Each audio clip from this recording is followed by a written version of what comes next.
बोलो शेरा वाली मैया की।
लाल रंग के जोड़ा लाल चुनारी रतन आमय अमरुदिया छोड़ी निमिये पसान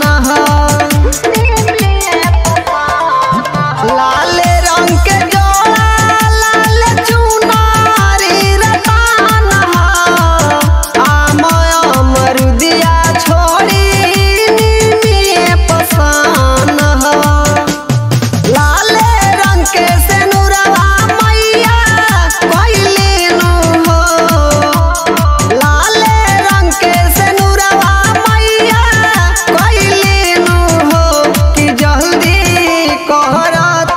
अरिया मैया ओइलीनु हो कि अपना शेरों के संगे लेके ओइलीनु हो।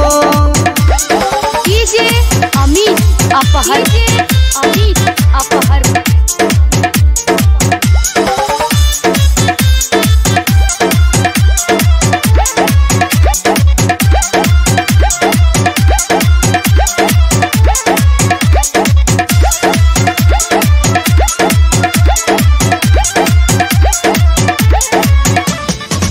देखी है धानी कौन होखे नाही कामी उनके कृपा से तू तो बनल बारू मामी।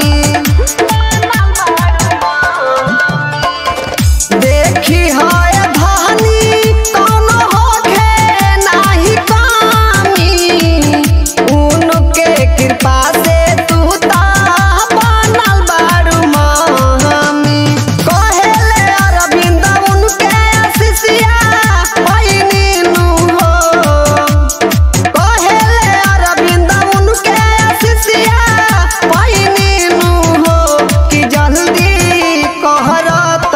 अरिया मैया ओइलीनु हो कि अपना शेरों के संगे लेके ओइलीनु हो कि जल्दी कहरत अरिया मैया ओइलीनु हो कि अपना शेरों के संगे लेके ओइलीनु हो।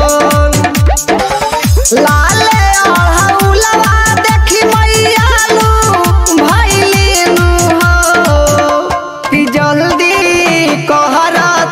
अरिया मैया ओइलीनु हो कि अपना शेरों के संगे लेके ओइलीनु हो कि जल्दी कहरत अरिया मैया ओइलीनु हो कि अपना शेरों के संगे लेके ओइलीनु हो। डीजे अमित अपहर